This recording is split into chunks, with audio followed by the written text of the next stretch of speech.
Hi, my name is Zane Safrit. I've lived in Fairfield for over 40 years, and I'm delighted to be here in Werner Elmker's studio with Mayor Connie Boyer. Mayor Boyer is the mayor of Fairfield, Iowa, in case you're just happening to drop by. And Connie, before we decided to have this conversation, I did a little background check on you. And I found you've been quite the active member in our community for, at least 30 years. You've worked in the financial services for 30 years. You and your husband now run a bed and breakfast. You've been the mayor since 2020. But wait, there's more. You served on the city council for 6 years. The last term you served as mayor pro tem. You participated on the 10-year strategic plan committee. You co-chaired the Go Green Commission in 2009. You served on the board of the Civic Center for 10 years, and that is a fabulous resource for Fairfield. And we've ended up now talking to you as mayor of Fairfield, Iowa. So that's a whole lot of passion and love and time and commitment to better our community. So what drives your commitment to Fairfield? My love of the community that I grew up in. My dad says I'm sixth generation in this county on my dad's side. Wow. I guess I just love to be involved and making better things happen for our community and for people, and just trying to do my part. So what was your motivation to run for mayor? I mean, that is often a high-profile, often thankless job. Yeah. Well, I think with the 2 stints on city council, it was always in my mind that maybe someday I might be interested, Okay. At another time. Okay. And with Ed, he served for 18 years. And right. he would say, "Are you ready to run?" And I'd go, "No, not yet." Now? Today? Yes, right. And so I eventually, came to the point where, okay, timing-wise for me, I thought I could do it. So it really was a matter of timing. Okay. And also there were things that I wanted to highlight for our community. Yep. And provide some vision for longer term Cool. things. And that not necessarily, some of those things are for city government specifically, but some of those things were more peripheral as a community. So what was the biggest surprise for you when you assumed the role as mayor? And I'm seeing you thinking to yourself, I never expected this to happen. Well, I have to say the first few months, Really? I was nervous. Yeah. And I was more nervous during the meetings than Yeah. I thought I would be, Yeah. But the first thing was, I came into office in January, and in March we had COVID. And so it was like, what do we do with this, right? And part of that also was, we anticipated this was a couple months or 3 months. Tops. It was kind of naive, I guess, of all of us, because we should have looked back of what happened in the early 1900s with the Spanish flu. Yeah. That wasn't gone in 2 or 3 months. No. But, Still. we had this idea that it wasn't going to last very long. And so we were trying not to do very much city business because we weren't allowing people to come. Yeah. And, we're supposed to be an open forum. Yeah. And even, a year into it, we were still talking about masks, and there was still a debate. And then one of the things that really threw me for a loop was when we had this debate, particularly about masks and Park and Rec. And at the time, our meetings were being live streamed on YouTube. And YouTube kicked us off of YouTube for 10 days. Because there was a discussion of masks and research on masks, et cetera, et cetera. And I was like, you got to be kidding me. This is an open meetings. There's open meetings laws. You can't kick us off. We're all adults here. Yeah. Right? Anyway, so that was another thing that just really threw me for a loop. And anyway, I won't get into all of that. Journey, but, that was kind of like a very surprising thing. Let's just put it that way. Yeah. Yeah, for everyone. So, and nobody knew how to navigate it. We came together as a community. We tried to do the right things. Pretty good. And at one point, I said to some of our community partners, why don't, the governor's given a press release every week. Why don't we do that so we know on the local level? And I have to say, there were times when I would get a message, you know, a couple times there was like an elderly person who called and left me a message. All right. And I would call them, and Nice. and really they were just scared. Yeah. I don't know what to do. I'm by myself. I'm Yeah. not very good at my computer. I don't, you know, where do I get the information? You know, all this kind of thing. And Yeah. they just need to be listened to. So that's the great thing about, Fairfield. You've Yeah. got a mayor you can reach out to and connect with, who's trying to reach out and talk to everybody. Yeah. It's one of the reasons, we'll talk about here in a minute about why, Fairfield is, responding so well to this food insecurity thing, and why, Fairfield should be, I think, the best small town in America. But we'll get to that. So let's talk about some of the big projects going on now with the city. Okay, some of the big projects. Give us a couple big projects. Put this Well, whole thing in Well, perspective. let me turn this over. I wrote some notes because he had given me some things. So let's talk about some current projects that are happening this year. Yes. And are kind of ongoing, Yes. right? So, and there are going to be some things that are annoying. I apologize for that. Excellent. But I can't help it. So, number one, top of mind is Highway 1 reconstruction. Can I just do this right here? Down by the hospital, Yeah. clear up to Fillmore. Nice. That's going to be totally redone. That's There's fantastic. and a new trail on one side, a wide sidewalk for trail to connect the trail coming into town. Sure. There'll be a roundabout there. But it's going to be most of the construction this year, It's going to be a headache. and it's going to be a headache. On top of that, a bridge down by Chautauqua on Highway 34 is going to be replaced. Holy So that's going to be a headache. Wow, right? is that going to be a headache?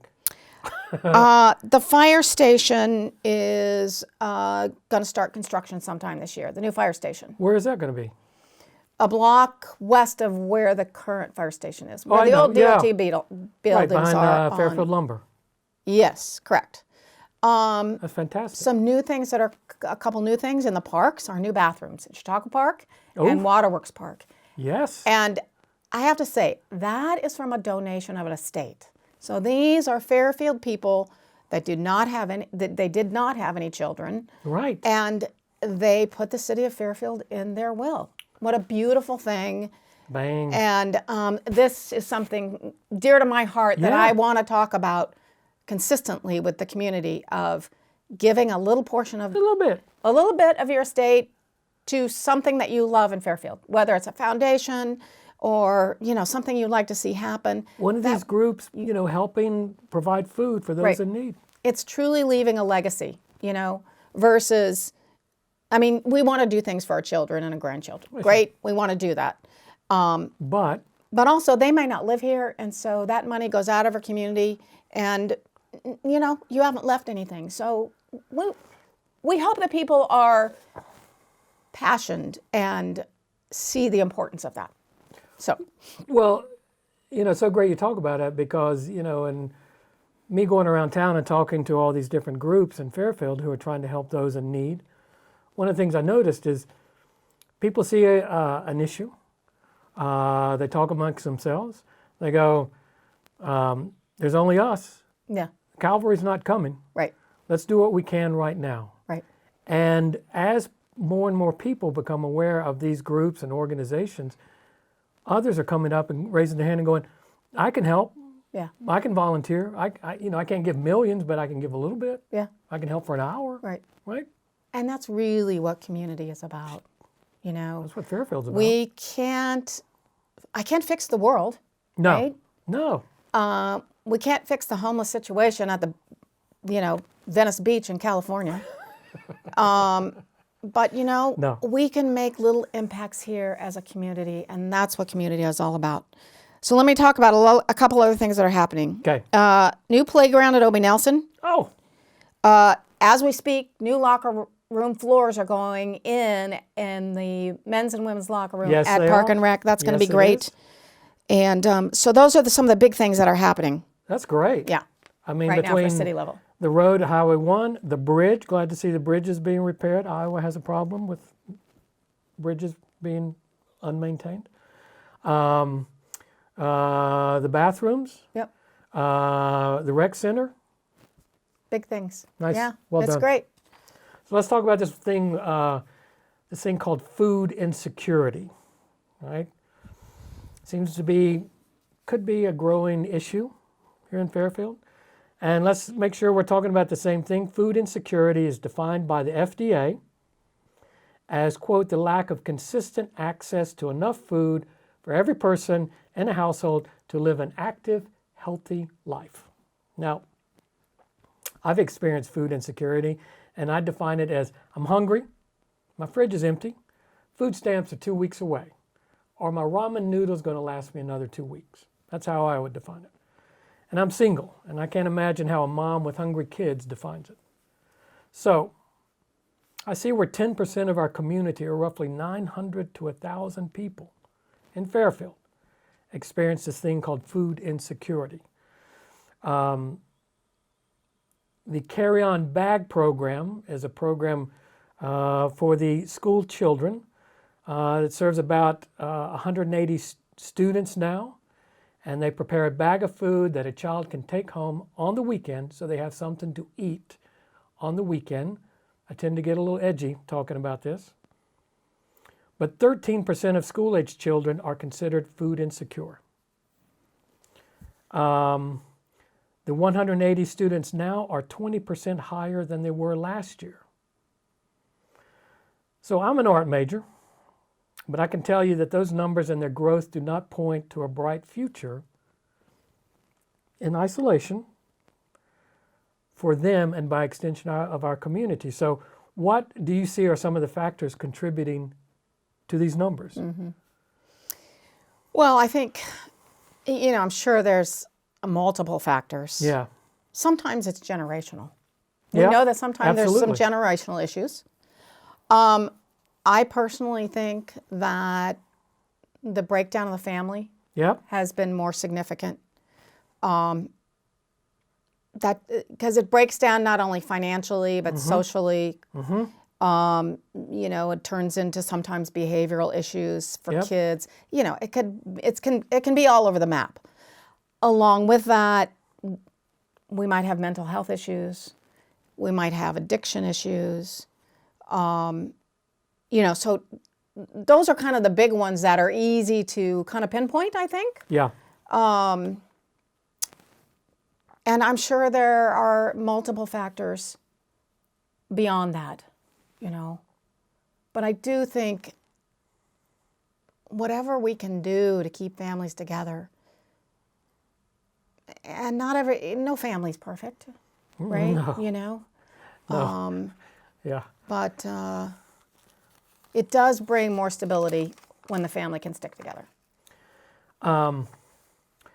Now, back in 2018, before you were mayor, and that was also the year that I enjoyed being homeless for a good part of it, Fairfield was rated by Smithsonian Magazine as the 7th best small town in America, right? In 2018, there was one food bank, and that was the Lord's Cupboard, and they've been helping people since at least 2010 when I first volunteered there, right? Since then, and mostly since 2020, right, we've seen 10 little free food pantries set up around town, and that's organized by Erica Paulus Voorhuis and her ambassador program. They do a fabulous job keeping those full. There's 2 monthly food banks. One's organized by Greg Dorrell and Steve Ernst and a crew of volunteers at First United Methodist Church, and another at First Church of the Nazarene, organized by Pastor Daniel Balster, Rob Hunterdoss, and other volunteers. First United Methodist Church offered their first monthly food bank in 2020 with 15 households. They now serve over 100. That's a 6.5-fold increase, right, in 2 years. Sure, some of it's word of mouth, but having volunteered with them, I can tell you there's a lot of people in need. Lord's Cupboard reported that for August, September, and October of last year, they saw a 30% increase month over month in numbers of households served. Again, I'm an art major, but I can see that doubles in 3 months. Tuesdays come to supper free meal at First Lutheran Church with Carol Carlson and her team of volunteers. Amazing group of people. They put out a delicious meal every Tuesday night, organized and delivered by other groups and churches around town, to over 100 people now. Golden Magnolia Sanctuary Soup Kitchen on 3 nights a week by Tammy Hassler. They're serving upwards of 80 people. Optimae's weekday free lunch program led by Tricia Nelson. Their numbers are steadily going up. And then there's a senior citizen free lunch program. So I spoke to the city council last December. I encouraged everybody to go and volunteer with one of these groups. I'll again encourage them because, first off, it's a wonderful experience. These groups are so organized, they're so focused, they're so giving. Second thing is, it is an eye-opening, stereotype-breaking, cliche-crushing learning experience. Everything you thought you knew about people in need is going to be completely changed. So, what are you and the city council seeing as far as people in need just for food? We're not going to get into homeless, mental health, or drug rehab, just in terms of being able to eat regularly. Yeah. Well, I think from the council's perspective, we're hearing from the community like when you came and talked to us. Yeah. And I think that also they hear from their local organizations that they're involved with. It may be church, it may be something else. Yeah. And again, we've had the Lord's Cupboard for a long time, but you know that they can only go there so many times, right? And so there's gaps in between. And I think that's one of the reasons these other things have popped up because, hey, that whatever you get there at Lord's Cupboard is not going to last you 6 months, right? No. It's for a period of time. But if you're really food insecure, there are gaps in between there, and I think some of these are helpful in that way, and that's why these different groups have seen a need. Also, for some people, having the ability to cook for themselves has become challenged. Maybe it's not so terribly, the amount of money that they would need, but maybe their physical ability has become less. And so to have a meal prepared for them is good. It's a blessing. So I know that with Come to Supper, somebody comes and picks up, 20 some meals, right? Yeah. Some of those go, I believe, over to the wagon wheel, at least for one group. More than likely, yeah. I think there are some situations like that, again, it does help with other capabilities that a family or an individual might have.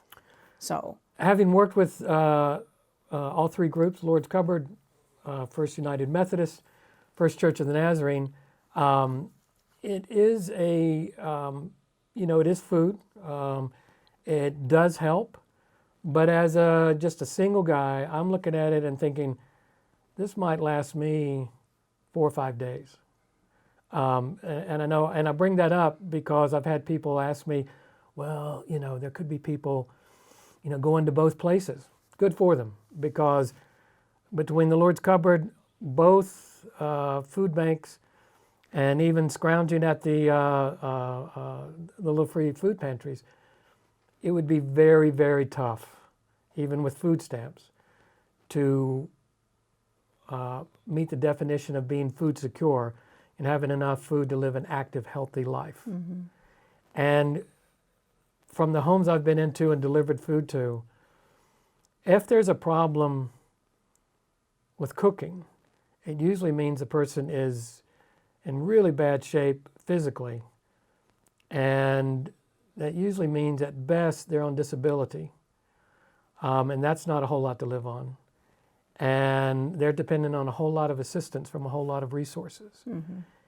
And it's heartbreaking to see a car full of kids and a whole lot of belongings pull up and ask for what we've got to offer. And every one of those people are unbelievably grateful and thankful. And am I on my bandwagon yet? Nope. Okay, good. Yeah. One more point. There is nothing gained by waiting 2 hours on Briggs Street on the first Tuesday of every month to get a bag of food. I mean, this is not a win-win situation. I mean, it is in terms of getting food, but you're not conning anybody. You're not pulling one over on the man or the system by getting this bag of food and having to wait 2 hours for it. Guarantee it. Anyway, so this wasn't in our agreed upon script, but I'm going to ask it anyway. Mm-hmm. I hope I have an answer. You have a magic wand for one day as the mayor. You can make anything happen that you want to make this city be as we all foresee it, right? Good jobs, good schools, right? Manufacturing base comes back maybe with those good union jobs and benefits. Maybe both parents don't have to work. Maybe both parents, if they do have to work, get the job that they want. Maybe the kids have full belly, so when they go to school on Monday, there aren't behavioral problems that come from a weekend in a really unpleasant situation, physically, emotionally, mentally, day after day, week after week, generation after generation. What would you do? Well, I like all those things you just mentioned. Just make them go away. Just Poof. fix them all. Yeah. And I'm going to add a couple. Do it. Right? Nice housing, Yes. adequate housing. Yes. You don't have to live in a mansion. No. I actually don't live in a mansion. Now somebody say, well, you got that bed and breakfast, a great big house, right? But we actually live in the 2-bedroom apartment above the garage. Now, Yeah. that said, I can go over to the big house and cook Anytime. Yeah. anytime I want, have my family there and have plenty of room. But there are conditions, I know, in some of our housing Yeah. that's not great. Yeah. And many of those people are renters. Yes. And, a good, clean place. It doesn't have to be big, doesn't Yeah. have to be fancy. Yeah. I would love to do a full makeover for Fairfield and, paint your house, make sure that it's adequate on the inside. There's no holes in the walls, no holes in the floor, the plumbing works, etc. That Cookie kind of stuff. thing. Yeah. Just basics. That would be a big thing for me. All right. In my worldview, at this very moment, you kind of open the door into this housing thing just a little bit. So I want to ask you if it's okay. We've got a new building inspector Yes. who's beginning to zero in on really, building code, building quality, and beginning to visit rental properties. And, as you alluded, and we've all seen, there's some properties in town that, are being rented that we would all be surprised if they were not described as substandard. And they're renting there because the rent is cheap. But when the inspector visits, he's going to find problems. That family's going to be, given unpleasant choices. And they're going to have to leave, you're going to have to go somewhere. It could be a cash crunch for, a deposit for the next place. Maybe they can't afford another place. Maybe they don't have enough time. What's going to happen when that kicks into full gear? Well, I mean, that's for the most part, Yeah. what he's doing Yeah. is working with the landlord. Oh, good. Okay. So it's the landlord's issue Okay. if that house or whatever is substandard. And they give them some time. Hey, got a Yes. problem, we'll come back in a month. Yes. Hey, you still got that problem, we'll come back in a month. I mean, he is trying to work with them Okay. and get it on a timeline so that over time things can be fixed. Okay. Yes. Good. And I have to say, previous to having Weston Yes. on the payroll, so to speak, Yeah. we had our fire chief as part-time and part-time inspector. Yes. And he was mostly reactive, right? Yep. When somebody complained, then he's addressing it. Swoop in. So for many, many years, there's been a lot of stuff that everybody's just looked the other way. Yeah. And we just can't continue to look the other way. Right. We just can't. Right. But we also want to work with whoever owns that facility. And mind you, Fairfield does not have building codes, but there are some basic standards that we do expect, right? Right. And that's taking, we want people to take pride in where they live. Yeah. And we want people to feel that they are worth it, that you can expect more in your life. Right. And deserve it. That you might not, again, you might not have a lot of money, but you still have pride and still expect a certain level of, Well, I mean, however you want to say it, decor. your roof doesn't leak, your toilet works right, your shower runs, your kitchen works. Yep. There aren't holes in your floor. Should have got a little water. Uh, Yeah. You want some? No, we're good. Okay. So, in what ways could the city council, it's a tricky one. What's the word I want to use? Participate, lead, support, encourage some of these groups in what they're doing to help just with the food issue, because I've got a piece of paper here with some of the unpleasant economic statistics for Jefferson County compared to the state and the nation. But just on that level, are there any ways the city council could participate in a more proactive manner? And I'm kind of putting you on the spot. Yeah, that's all right. Yeah. Well, and I want to say first, that the city, as a government entity, what its business is to run the city, right? Yeah. Streets, roads, sewer, water, your police, your fire. Yeah. Yes, we have a library, and yes, we have park and recreation, which are kind of the extras. Yeah. But all those other Great things are extras. basic. Yeah. So I think where this comes in Yeah. is, number one, council members to show leadership by participating Yeah. and helping, volunteering where they can. Yeah.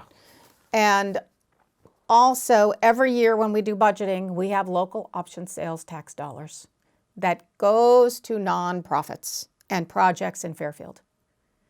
So that's certainly where people can apply for help in some of these more social areas of our community. So, Mayor Boyer, one thing I want to bring out is, in what ways do you see the city government, city council, the mayor's office being able to proactively support the number of groups we mentioned earlier? There are plenty more that we didn't mention in terms of addressing this food insecurity issue.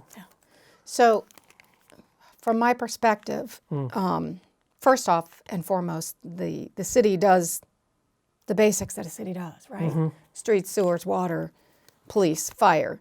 Yes, we have park and rec. Yes, we have library. All great things. Yes, very great.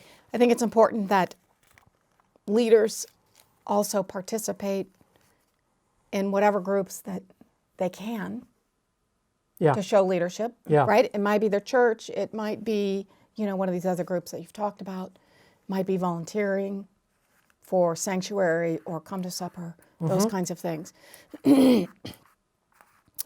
Also, every year when we do budgeting, we have local option sales tax. Yes. And groups can apply, nonprofits can apply for some of those funds for their projects. I also want to highlight last year, well, actually about a year and a half ago, we had a group. Again, these are volunteers, and this is one I want to point out, is that we have amazing volunteers in Fairfield that are doing amazing things. So this group, again, saw a need. Right. And they are gardeners. Right. They know how to grow food. Yes. And they wanted also Fairfield to be more locally sustainable. Yeah. So they saw a grant opportunity through Area 15 that actually is money coming from the federal funds. Okay. They put together a grant application that flowed through the city. Right. They came to the city, here's our idea, and we want to apply for this grant, but it actually has to be the city who applies for it. Okay. Right? So the city, the money flows through the city and then back out to get this done. So they hit it off the charts last year. They had started over 100 new gardens in our community. That's great. Food insecurity in your backyard. Boom. You know, I mean, I remember as a little girl Right. at my grandma and grandpa's house, we were regularly in the backyard to pick the tomatoes and the strawberries and, you know, the Right. rhubarb. My grandfather and grandmother, they were gardeners, you know, and they lived through the Depression, so they knew what that meant. And we've gotten away from that. And I think to me, that was a great thing that they did. And I know that there were at least some people that went up to one of the gals that helped with this and with tears in her eyes and said, thank you so much for doing this. I don't know how I was going to get by the summer. You know, it just really touches your heart. So this was important. This was a fantastic way. Yep. You know, people got free plant starts, and this was a 2-year grant. So we did the first part of it last year, and it's happening again this year. That's fantastic. I see them on Facebook, you know, and it leverages all the resources in our local farming community, and you know, the organic farming community, you know, the foodie community, MIU sustainable, you know, farming initiative, that whole thing. Yeah, and there's another gal right now who's planning a community garden, and that will be, I think, you know, I'm not going to say where yet. No. Because it's not completely all the pieces put in place, but it will. The plan is for it to be on city property. And again, I don't know all the details. Yeah. But it will be another step for people. You know, maybe you live in an apartment and you don't have any ground to create a garden. But you can have this area of land where you can go and. Exactly. That's fantastic. Right. All right. So more people that we can get to do their own gardens, great, and learn how to store it, and you know, harvest it and freeze it and can it and all that kind of thing. So let's get down to you know, a practical issue. Where do they sign up for a lost local option sales tax grant application? So they can go into City Hall and ask for an application. Okay. That happens in the December timeframe, So they've got some time. and maybe it first together. half of January. They like to have those in by the first half of January. Okay. Yeah. So let's end on a positive note. Not that this hasn't been positive. This has been remarkably positive because there's so many great things going on, so many positive trends and movements and resources in our community. So back in 2018, when that reporter came here in January and gave us such a great review, what if we invited that reporter back from the Smithsonian, gave her an extended tour, maybe in summer, with a music weekend, right? The first Friday's Art Walk. Had her visit all the other places that she had in the past, Civic Center, organic farming, the bistros, that. But also had her meet with some of these or all of these groups that are doing so much on their own, often unacknowledged, to help, you know, the people with just this basic need of food. What do you think? I think we could get number one. Maybe. I can't imagine anybody being better. Seriously. Yeah. I'm a highly critical person, as you know. So you find out who that was? I did. I know the you name, did? but I don't know how to reach her. Oh, okay. Well, we'll have to do a little research. Okay. But I just want to point out that Yes. we were just recently in the top 10 by World Atlas of best cities in Iowa to retire. So, Get it? feather in our cap for that. Absolutely. And can I tell one little story to end You on? can. Because I'm big in volunteerism. I think it's so important for our community. Yes. So I just read this little story on Facebook, no less. And it really kind of touched me. And that is that this was a Native American story. Okay. That there was a forest fire. Okay. And you know, all the animals are scrambling, trying to be saved. And a jaguar went into the middle of the ocean. Or not the ocean, but the lake, right? Okay. They're in the water. Yeah, sure. And a little hummingbird keeps going back and forth, back and forth. And he finally says, "What are you doing?" And the hummingbird says, well, I'm getting water from the lake, putting it in my beak and going over and putting it on the forest fire. And he said, well, seriously, you think that's going to help? And the little hummingbird said, well, no, but I'm doing my part. And when the forest spirits realized how this little hummingbird was trying to do its part, it had compassion, apparently. The spirits said, okay, and they brought rain and turned off, got the fire stopped. Nice. So for me, it was just very touching. Yeah. And my question to you, uh-oh, not necessarily to you because you are doing your part, all right, but everybody else, are you doing your part? Are you doing one little thing? Just one little thing. To make the world better in your community? Maybe it's in your neighborhood. Maybe it's in your family. Maybe it's your neighbor. Maybe it's your neighbor. Maybe it's something bigger, but just one little thing.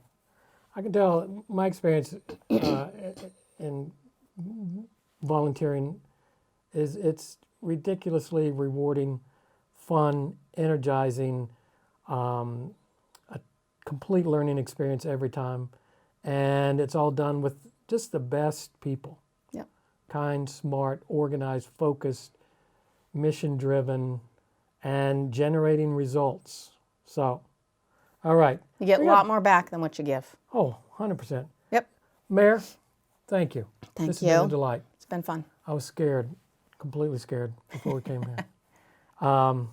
So before we go, there's one other person I want to give a shout out to, Werner Elmker. He's the man behind the cameras. He's the producer and the host for these series of interviews with community members and resources. He's a prolific photographer and one of the many resources that makes Fairfield so great, maybe even, I'm going to say it again, best small town in America. So thanks, Werner.